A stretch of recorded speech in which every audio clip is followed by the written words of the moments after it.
الحمد للہ وکفی والصلاة والسلام علی من لا نبی بعدہ وعلی آلہ واصحابہ الذین اوفوا وعہدہ اما بعد فاعوذ باللہ من الشیطان الرجیم بسم اللہ الرحمن الرحیم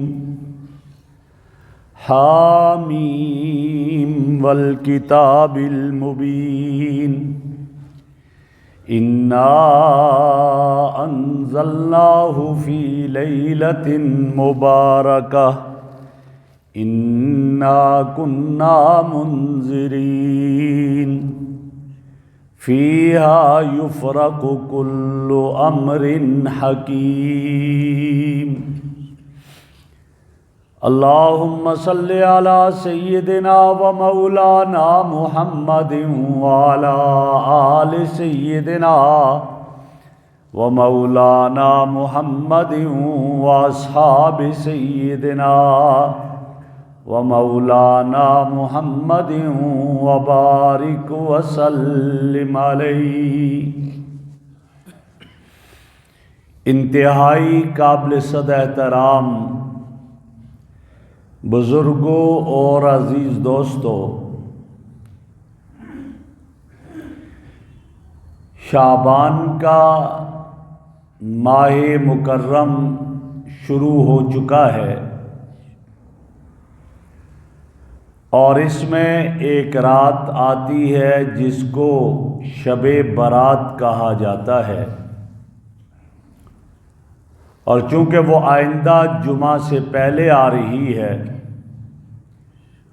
تو اس لیے مناسب آج یہ سمجھا کہ شب برات کے حوالے سے قرآن و حدیث کی روشنی میں کچھ معروضات آپ حضرات کے گوش گزار کی جائیں۔ اگرچہ ہمارا مضمون معراج کے عنوان پر چل رہا تھا، تو آج شب برات کے حوالے سے چند معروضات عرض کرنی ہے۔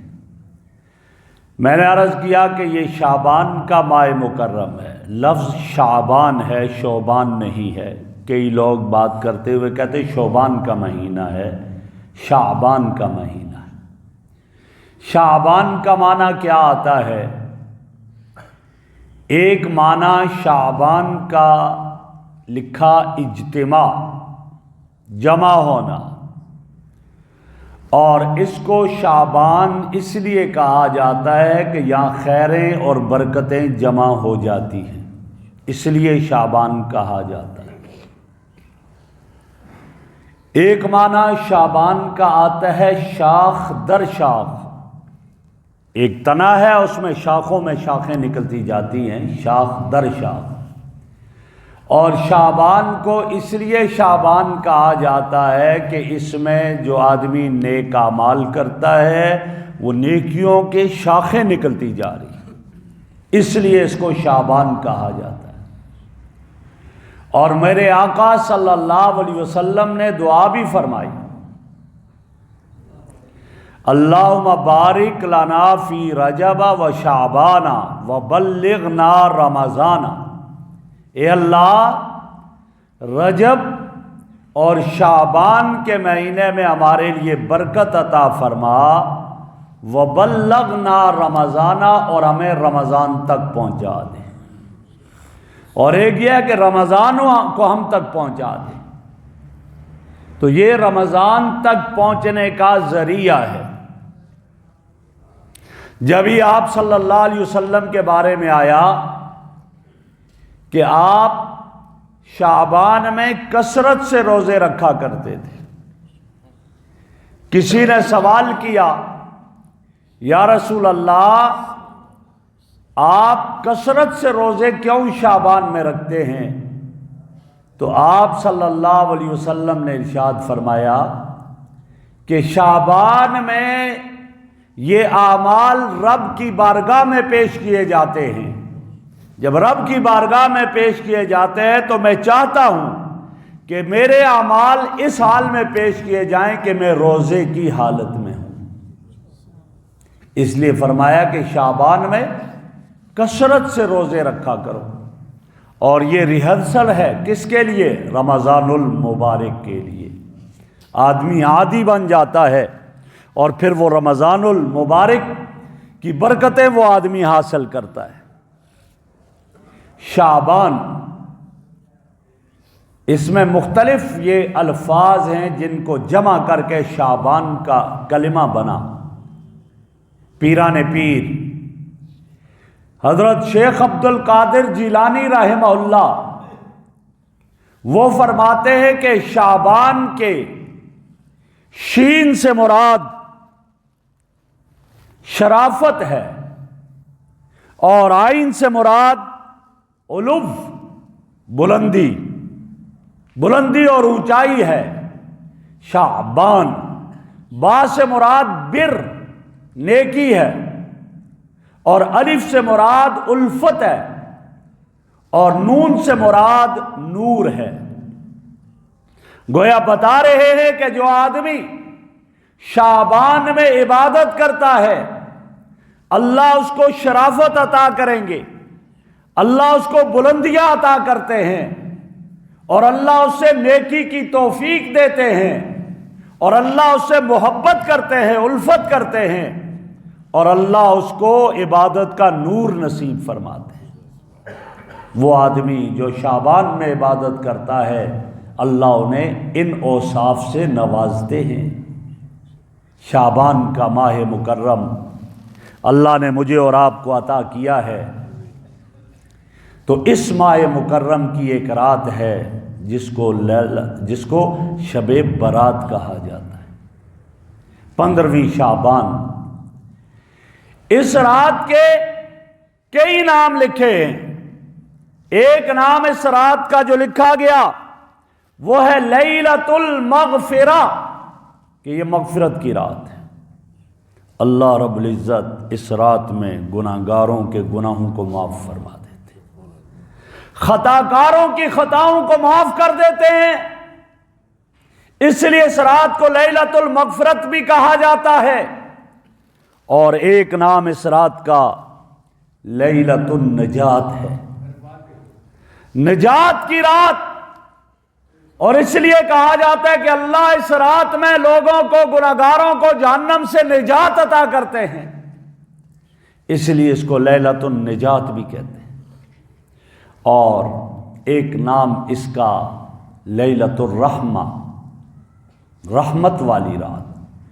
اس رات میں رب کی رحمتوں کا نزول ہوتا ہے، رحمتوں کی برسات ہوتی ہے، اس لیے اس رات کو لیلۃ الرحمہ بھی کہا جاتا ہے۔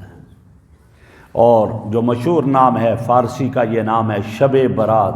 شب فارسی کو کہتے ہیں، برات بری ہونا۔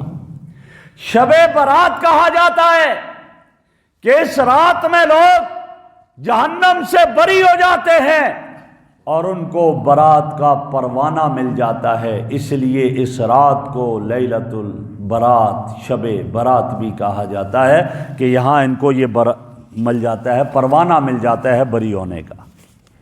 یہ وہ رات ہے۔ اور میرے آقا کا ارشاد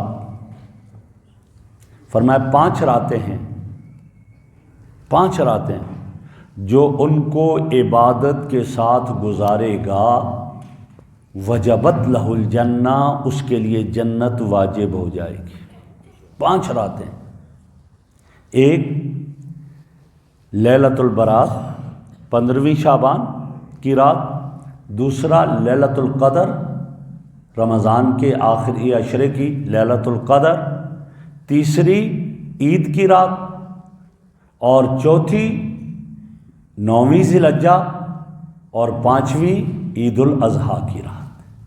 یہ 5 راتیں وہ ہیں جنہیں کوئی عبادت کے ساتھ گزارے گا، میرے نبی کا ارشاد ہے وجبت لہ الجنہ، اس کے لیے جنت واجب ہو جائے گی۔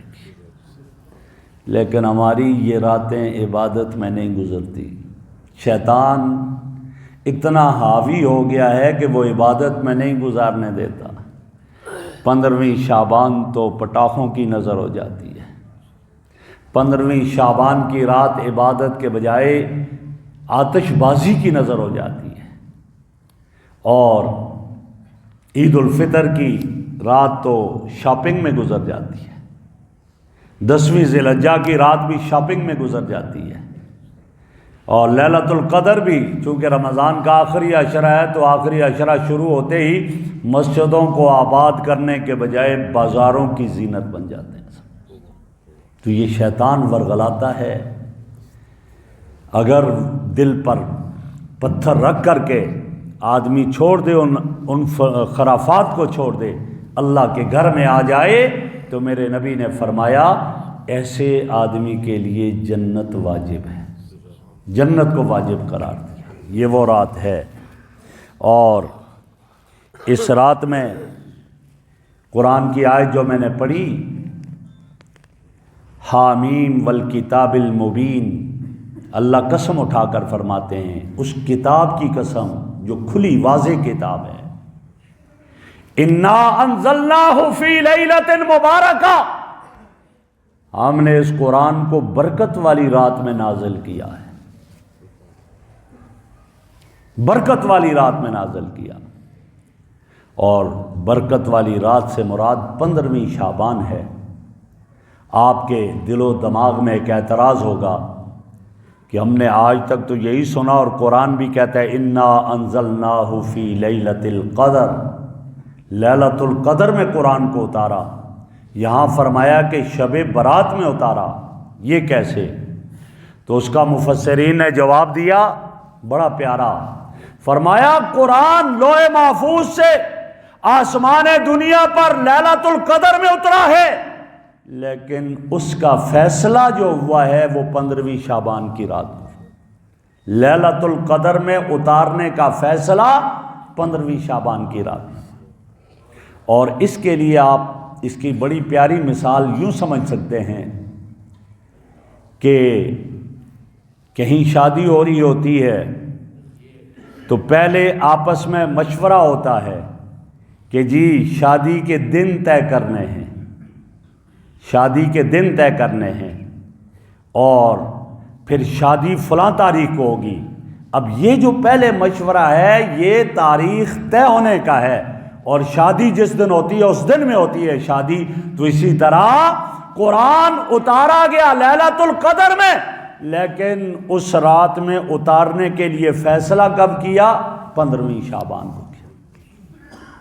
انا انزلناہ فی لیلۃ مبارکہ، برکت والی رات، اس کی اتارنے کا فیصلہ کیا، اور اس میں فیہا یفرق کل امر حکیم، ہر حکمت والے کام کا اس میں فیصلہ کیا گیا ہے۔ اور وہ کیا فیصلے؟ فرمایا یہی 15ویں شعبان ہے جس میں یہ فیصلہ ہوتا ہے، اور حضرت اسرائیل علیہ السلام ملک الموت کو ایک رجسٹر پکڑوایا جاتا ہے، اس رات میں فیصلے ہوتے ہیں کہ اب کن کن کا اس سال روح قبض کرنی ہے، کس کس کی روح قبض کرنی ہے۔ 15ویں شعبان کی رات کو یہ رجسٹر ملک الموت کو پکڑوایا جاتا ہے کہ آئندہ 15ویں شعبان تک فلاں علاقے کا فلاں کا بیٹا فلاں بستی میں رہنے والا، مکان نمبر فلاں، گلی نمبر فلاں، اس کی روح کو آپ نے فلاں تاریخ کو قبض کرنا ہے، اس کی روح کو فلاں تاریخ کو قبض کرنا ہے، اس کی روح کو فلاں تاریخ کو قبض کرنا ہے، اس کی روح کو جہاز کو کریش کر کے وہاں پر قبض کرنا ہے، اس کی روح کو سمندر میں کشتی کو غرق کر کے روح کو قبض کرنا ہے۔ یہ فیصلے 15ویں شعبان کو ہو جاتے ہیں۔ اسرائیل علیہ السلام کو یہ رجسٹر پکڑوا دیا جاتا ہے۔ جبھی تو شیخ عبد القادر جیلانی رحمہ اللہ فرماتے ہیں کہ یہ بازاروں میں غفلت سے پھر رہا ہے، اس کو پتہ نہیں تیرے کفن کا کپڑا بازار میں پہنچ چکا ہے۔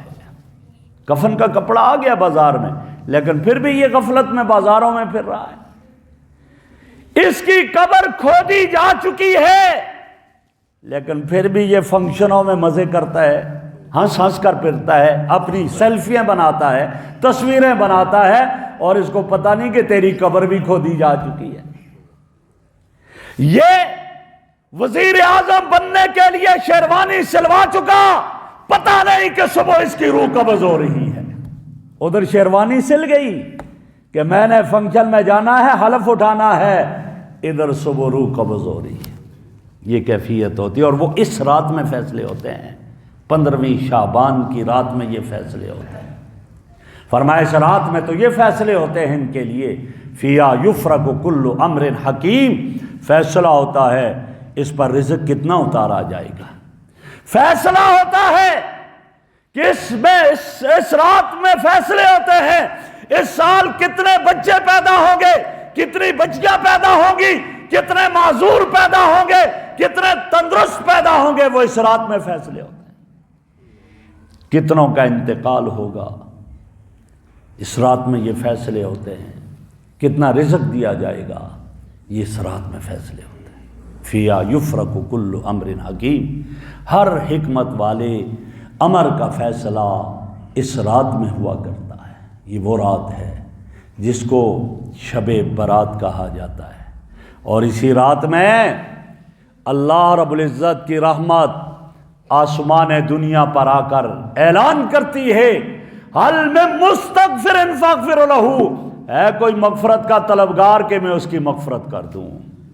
آج میری رحمت جوش میں ہے، کون ہے جو آتا ہے میں اس کی مغفرت کر دوں۔ حل من مسترزق فارزقہ، ہے کوئی رزق کا متلاشی میں اس کو رزق دے دوں۔ حل من مبتلا فعافیہ، ہے کوئی بیماری میں مبتلا، کورونا میں مبتلا، ڈینگی میں مبتلا، گردن توڑ بخار میں مبتلا، کسی اور بیماری میں مبتلا ہے کوئی، آئے آج میری طرف متوجہ ہو، میں اس کو صحت اور تندرستی عطا کر۔ اس رات میں تو رب کی رحمت آسمان دنیا پر آ کر اعلان کرتی ہے، لیکن کمزوری ہماری ہے کہ ہم اپنی درخواست صحیح پیش نہیں کر سکتے، ہم اپنی درخواست نہیں پیش کر سکتے، یہ کمزوری ہماری ہے، ورنہ وہاں تو اعلان ہو چکا ہے، دروازہ کھل چکا ہے، آ جاؤ، لیکن وہاں وقت اس لیے نہیں کہ میں نے آتش بازی کرنی ہے، وقت اس لیے نہیں کہ میرے پیسے خون پسینے کے جو میں راتوں کو جاگ جاگ کر کماتا رہا، میرے بیٹے نے اس کو آتش بازی کی نظر کر دینا، یہ تو وہاں جائے گا۔ میرے بھائیوں، یہ شب برات وہ رات ہے کہ جس میں یہ فیصلے ہوتے ہیں۔ سیدنا علی المرتضیٰ رضی اللہ تعالیٰ عنہ فرماتے ہیں، میرے آقا نے فرمایا اس دن دو کام کرنے چاہیے، اذا کانت لیلۃ النصف من شعبان، جب شعبان کی 15ویں شب ہو، فرمایا دو کام کرو، فرمایا پہلا کام کیا ہے، فقوموا لیلہا، اس کی رات کو کھڑے ہو کر عبادت کرتے رہو، وصوموا یومہا، اور اس کے دن کو روزہ رکھو۔ اگرچہ روایت کی سند میں کلام ہے، لیکن حضرات محدثین فرماتے ہیں کہ 15ویں شعبان کا روزہ مستحب ہے، اور رات کو عبادت کے لیے کھڑے ہونا مستحب ہے۔ عبادت کرو، رات کو عبادت کرو، دن کو روزہ رکھو، یہ میرے آقا صلی اللہ علیہ وسلم کے ارشاد۔ آپ ایسا کرتے، اور ایک اور کام آپ کیا کرتے، 15ویں شب کو قبرستان جایا کرتے تھے۔ جایا کرو قبرستان، لیکن قبرستان میں صرف سیلفیاں بنانے نہ جاؤ، تصویر بنا کر چڑھا دی، والد صاحب کے قبر پر آیا تھا، بھائی کی قبر پر آیا تھا، نہ، عبرت کے لیے جاؤ، ان کے لیے دعائے مغفرت کرو، اور اپنی موت کو یاد کرو کہ آج یہ یہاں ہے، ہو سکتا ہے آئندہ شب برات سے پہلے میں بھی یہاں پر آ جاؤں، کہیں ایسا تو نہیں کہ میرا بھی فیصلہ ہو چکا ہے اور میرا نام اس رجسٹر میں انٹر ہو چکا ہے۔ جایا کرو۔ ام المومنین طیبہ طاہرہ عفیفہ کائنات حضرت عائشہ صدیقہ رضی اللہ تعالیٰ عنہ فرماتی ہے، 15ویں شعبان ہے، میں سوئی ہوئی تھی، بیدار ہوئی، میں نے دیکھا میرے محبوب حجرہ میں نہیں ہے، میں حیران کدھر گئے، میں پیچھے گئی تو دیکھا جنت البقیع میں ہیں آپ، آپ کہیں گے کہ حضرت عائشہ کو کیسے پتہ چل گیا کہ جنت البقیع میں ہیں؟ ہاں، حضرت عائشہ رضی اللہ عنہ خوشبو سے گئی ہے۔ میرے آقا کے جسد عطر میں رب نے خوشبو رکھی تھی، خوشبو۔ حضرت ام سلیم آپ آرام کر رہے ہیں، آپ کا پسینہ جمع کر رہی ہیں، بیدار ہوئے، اماں کیا بات ہے؟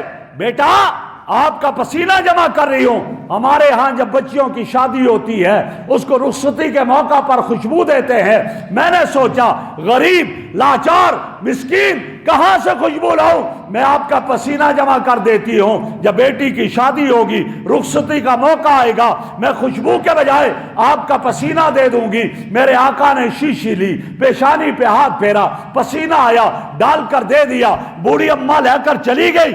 جب اس کی بیٹی کی شادی ہوئی رخصتی کے موقع پر خوشبو کے بجائے میرے آقا کا پسینہ دے دیا۔ حدیث کی سچائیاں گواہ ہیں، اس کی نسلوں تک میرے آقا کے پسینے کی خوشبو مہکتی رہی۔ یہ تو رب نے آپ کے پسینے میں خوشبو رکھی تھی۔ اور صحابہ کہتے تھے آقا جس راستے میں جاتے، جس گلی سے گزرتے، ہمیں کبھی کسی سے پوچھنے کی ضرورت نہیں پڑتی تھی آقا کا گزر کہاں سے ہوا، اس لیے کہ اس راستے کے شجر و حجر مہک جاتے تھے اور مہک بتاتی تھی یہاں سے آقا کا گزر ہوا ہے۔ تو آج رات کے وقت ام المومنین حضرت عائشہ صدیقہ رضی اللہ عنہا اس خوشبو کی مہک کے پیچھے چلتے چلتے جنت البقیع میں پہنچ گئی۔ آپ کو دیکھا آقا یہاں کیا فرمایا، عائشہ عائشہ آج کی رات 15ویں شعبان کی رات ہے، جو اس رات میں عبادت کرے گا اللہ بنو کلب کی بکریوں کے بالوں سے بڑھ کر ان کی مغفرت فرما دیں گے۔ ایک قبیلہ ہوتا تھا بنو کلب مدینہ میں، ان کی بکریاں سب سے زیادہ ہوتی تھی، اور آپ جانتے ہیں کہ ایک بکری پر کتنے بال ہیں، ایک بکری پر کتنے بال، اور بنو کلب کی بکریاں تو مدینہ میں سب سے زیادہ بکریاں تھیں اس قبیلے کی۔ فرمایا جو 15ویں شعبان کی رات عبادت میں گزارتا ہے اللہ رب العزت بنو کلب کی بکریوں کے بالوں سے زیادہ لوگوں کی مغفرت فرما دیتے ہیں۔ اس رات میں مغفرت ہوتی ہے، مغفرت کے فیصلے ہوتے ہیں، پھر یہ رات تو عبادت میں گزاری جائے۔ لیکن ہاں کچھ بدبخت ایسے ہوتے ہیں کہ جن کی اس رات میں بھی مغفرت نہیں ہوتی، اس رات میں بھی مغفرت نہیں ہوتی۔ میرے آقا نے فرمایا کچھ لوگ ایسے ہیں، 5 قسم کے آدمی ایسے ہیں، وہ رات کے جس میں بنو کلب کی بکریوں کے بالوں سے زیادہ لوگوں کی مغفرت ہوتی ہے، لیکن کچھ بدبخت ایسے ہیں کہ وہ اس میں نہیں آ سکتے، ان کی مغفرت نہیں، وہ اس فہرست میں نہیں ہے۔ کون؟ ایک مشرک، اللہ کی ذات، اللہ کی صفات میں کسی کو شریک ٹھہرانے والا۔ اللہ وحدہ لا شریک ہے، اللہ کا کوئی ثانی اور ساجی نہیں ہے۔ ان اللہ لا یغفر ان یشرک بہ ویغفر ما دون ذلک لمن یشاء، اللہ مشرک کو معاف نہیں کریں گے، اس کے سوا جس کو چاہیں گے معاف کر دیں گے۔ مشرک کی معافی نہیں ہے، اس رات میں مشرک کو معاف نہیں کیا جاتا۔ دوسرا وہ بدبخت ہے، فرمایا مدمن الخمر، شراب کا عادی، شرابی، شراب پینے والا، شراب کا عادی، اس کی مغفرت اس رات میں نہیں ہوتی ہے، نہیں ہوتی مغفرت۔ ہمارے ہاں تو پرمٹ تقسیم ہوتے ہیں، پہلے تو غیر مسلموں کو ہوتے تھے، اب تو مسلمان بھی پرمٹ، شراب کے پرمٹ لے لیتے ہیں، نام بدل دیا۔ فرمایا قرب قیامت میں ایسا وقت آئے گا کہ شراب کا نام بدل دیا جائے گا، اب نام بدل دیا، بیر فلاں فلاں فلاں، جبکہ میرے آقا کا ارشاد ہے الخمر جمع الاثم، شراب تو سارے گناہوں کو جمع کرنے والی چیز ہے۔ شراب کا عادی ہوا پھر ماں بہن میں فرق نہیں ہے، پھر گالیاں بھی، سب کچھ دماغ پر اثر پڑ جاتا ہے، یہ کیفیت۔ دوسرا فرمایا شراب کا عادی، اس کی اس رات میں مغفرت نہیں ہوگی۔ اور تیسرا فرمایا والدین کا نافرمان، ماں باپ کا نافرمان، اس کی مغفرت اس رات میں نہیں ہوتی ہے۔ کتنا بدبخت ہے، ارے باپ کا نافرمان اور ماں کا نافرمان جوتے مار کر گھر سے باپ کو نکالتا ہے، ماں کو نکالتا ہے۔ اب تو یہاں بھی ہو گیا، پہلے باہر کی دنیا میں تھا، اولڈ ہوم بنے ہوتے تھے، ماں باپ بوڑھے ہوئے تو اولڈ ہوم میں بھیج دیا، وہاں پڑے رہے، مدر ڈے فادر ڈے پر گئے اور جا کر کینڈیاں پیش کی اور آگے پھول پیش کیے آگے۔ اب تو میرے ملک میں بھی یہ بن چکے ہیں، صرف اولڈ ہوم نہیں، یہاں تو چھوٹے بچوں کے لیے کیئر ہوم بھی بنا دیے، کیئر ہاؤس بھی بنا دیے۔ باپ بھی نکل گیا، ماں بھی صبح جاب پر نکل گئی، یہ پھول جیسا بچہ، پھول جیسی بچی غیروں کے ہاتھوں میں چھوڑ کر چلے گئے، پورا دن وہاں ہیں، رات کو اندھیرے میں آئے، گھر لے کر آئے، صبح اندھیرے میں چھوڑا اور چلے گئے۔ آج یہ اپنے بچے کو کیئر ہاؤس میں چھوڑ کر جاتے ہیں، پھر بدلہ ملتا ہے، بوڑھا ہوتا ہے وہی بچہ اپنے اس باپ اور ماں کو اولڈ ہوم میں پھینک جاتے ہیں۔ یہ بدلہ ہے اس کے ساتھ۔ اور میں نے شاید پہلے آپ کے سامنے عرض کیا ہو، نہیں کیا تو ابھی عرض کرتا ہوں کہ آج ماں باپ کا کیا حال ہو چکا ہے۔ ہمارے ایک دوست ہیں ڈیالہ روڈ پر، جامعہ حفصہ ایک ادارہ ہے، کلیال جنازہ گاہ کے ساتھ ملا ہوا مدرسہ ہے، وہاں 750 بچی پڑھتی ہے۔ اس مولانا نے بتایا کہ ہم بیٹھے ہوئے تھے، مدرسے کا ایک آدمی آیا کہ جنازہ گاہ میں ایک میت کو لایا گیا ہے، اس کی نماز جنازہ پڑھانی ہے۔ کہا میں اور میرے مدرسے کے استاد 6 استاد تھے، ہم گئے، دیکھا وہاں ایک عورت کی ڈیڈ باڈی ہے اور اس کے ساتھ 3 عورتیں ہیں، اور کوئی مرد کوئی نہیں ہے، صرف 3 عورتیں ہیں۔ 2 اس کی بیٹیاں ہیں جو قطر امبیسی میں کام کرتی ہیں، اور ایک خاتون ہے جو نمل یونیورسٹی میں کسی شعبے کی ہیڈ آف ڈپارٹمنٹ ہے۔ کہا مجھے دیکھ کر کہا آپ نے جنازہ پڑھانا ہے، میں نے جنازہ پڑھایا۔ اس بوڑھی ماں کو قبر میں اتارنے والا کوئی محرم نہیں تھا، محرم نہیں تھا کوئی بھی۔ کہا اس کو قبر میں اتارا، واپس آئے، وہ لڑکیاں رو رہی تھی، کہنے لگی مولانا ہماری ماں ہے یہ، ہمارا باپ بھی اسی طرح فوت ہوا، ہمارے 2 بھائی ہیں جو قطر میں جاب کرتے ہیں، باپ بیمار تھا، ہم نے فون کیا آ جاؤ، باپ مر رہا ہے، نہیں آئے، باپ کا انتقال ہوا، ہم 2 بیٹیوں نے باپ کو اسی طرح دفن کیا ہے، غیروں کے ہاتھوں میں دفن ہوا باپ۔ آج جب ماں بیمار تھی ہم نے کہا آ جاؤ، ماں پر بھی نہیں آئے ہیں، آج غیروں نے ہماری ماں کو قبر میں اتارا ہے۔ تو بتاؤ پھر کیا بنے گا؟ ماں باپ کے نافرمان کی مغفرت اس رات میں نہیں ہوگی۔ کتنا خوش قسمت ہے وہ باپ وہ ماں کہ جس کو اس کے بچے پال رہے ہیں محبت اور پیار سے۔ کل میں مظفر آباد ایک پروگرام میں تھا، ایک مولانا صاحب کو لایا گیا۔ مولانا بڑی عمر کے ہونے کی وجہ سے بھول بھی جاتے ہیں، لیکن خدا کی قسم میرا بھائی ساتھ تھا، ہم دیکھ کر رش کرنے لگے کہ ان بچوں نے بیٹوں نے اپنے باپ کو ایسا دولہا بنا کر رکھا ہوا تھا۔ اللہ ایسی اولاد ہر ایک کو عطا کرے کہ باپ فخر کرے کہ میرا بیٹا، ٹھیک ہے میرا حافظہ ختم، میرا ذہن خراب ہو گیا، لیکن پھر بھی میرا بیٹا مجھے ہاتھوں پر اٹھا کر پھر رہا ہے، میری بہو مجھے پیار محبت سے پھیر رہی ہے، میری بہو ایسی نہیں ہے کہ مجھے کہے کہ کھانستے ہو میرے بچوں کی نیند خراب ہوتی ہے نکل جاؤ یہاں سے، پھر جہاں مرضی جائے۔ نا نا نا، ماں باپ کی قدر کرو، جن کے ماں باپ ہیں ان کی قدر کریں، ان کی ناقدری نہ کریں۔ اور ماں باپ کی دعا اولاد کے حق میں بہت جلد قبول ہوتی ہے۔ کیوں؟ ماں باپ لالچ سے بری ہوتے ہیں، لالچ سے بری و ذمہ ہوتے ہیں۔ علماء نے یہاں ایک اور عجیب بات لکھی ہے، فرمایا ماں باپ کی اولاد میں فرق کیا ہے، ماں باپ کی محبت اور اولاد کی محبت میں کیا فرق ہے؟ کہا باپ بوڑھا ہو گیا، چارپائی پر ہی پیشاب کرنے لگ گیا، بیٹا بیٹی کہتے ہیں دعا کرو اللہ اب آسانیاں پیدا کرے، یعنی ان کو لے ہی جائے، یہ اولاد کہتی ہے۔ اور بیٹا اپاہج ہے، معذور ہو گیا، چارپائی پہ پڑ گیا، ماں باپ پھر بھی کہتے ہیں اللہ اللہ اس کو زندگی عطا کرنا، کم از کم آنکھوں سے دیکھ تو رہے ہیں۔ یہ محبت ہے ماں باپ کی، اور وہ اولاد کی کیفیت ہے، وہ اولاد کی کیفیت۔ تو فرمایا اس رات میں ان لوگوں کی مغفرت نہیں ہوتی جو اپنے ماں باپ کے نافرمان ہوں، اور فرمایا کہ اسی طرح اس رات میں زنا کرنے والے کی مغفرت نہیں ہوتی، چوتھا آدمی زانی، اس کی مغفرت نہیں ہوتی۔ پھر کیا بات ہے؟ اسلام آباد میں ایک مرتبہ ایک آدمی نے اپنے بیٹے کو گھر سے نکالا، F-72 کی بات کر رہا ہوں، گھر سے نکالا بیٹے کو کہ بیٹا نمازی ہو گیا تھا، نماز پڑھتا تھا، نمازیں پڑھتا تھا، باپ نے نکال دیا کہ تو لڑکیوں کو اپنے گھر میں کیوں نہیں لے کر آتا۔ میں حقیقت کہہ رہا ہوں، منبر پر بیٹھ کر کہہ رہا ہوں، گھر سے نکال دیا تھا، کیوں نہیں لے کر آتا گھر میں۔ والدین اولاد کو زنا کی ترغیب دیتے،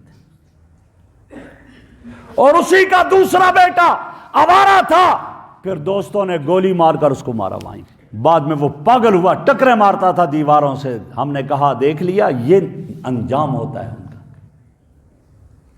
اپنی اولاد کی تربیت بچپن سے کرو، جو بچپن سے تربیت ہوگی بڑے ہو کر یہی ہوگا۔ فرمایا زنا کرنے والے کی اس رات میں مغفرت نہیں ہوگی، اور اس کے ساتھ ساتھ ارشاد فرمایا کہ اسی طرح اس رات میں اس آدمی کی بھی مغفرت نہیں ہوگی جو دوسرے کے بارے میں اپنے دل میں کینہ اور بغض رکھتا ہے، دشمنی، بغض اور کینہ رکھتا ہے، اس کی مغفرت اس رات میں نہیں ہے۔ یہ 5 آدمی ہیں، ان کی اس رات میں مغفرت نہیں ہوگی۔ میں اور آپ اپنے گریمانوں میں جھانکیں اور جھانک کر دیکھیں کہ کہیں اس میں سے کسی میں ہم شامل تو نہیں ہیں۔ اگر نہیں تو اللہ کا شکر ادا کریں، اگر خدا نخواستہ کوئی ایسی صورت پائی جاتی ہے اس سے توبہ کریں، استغفار کریں۔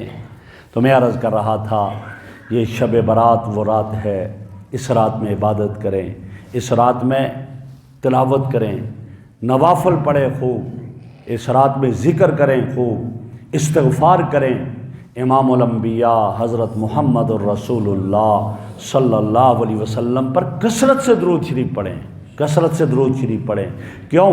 اللہ اور مخلوق کے درمیان کون ہے ذریعہ اور واسطہ؟ امام الانبیاء صلی اللہ علیہ وسلم ہے، ورنہ اللہ کی ذات اعلیٰ عرفہ، ہم بالکل نیچے ملانے والی ذات امام الانبیاء صلی اللہ علیہ وسلم کی ہے۔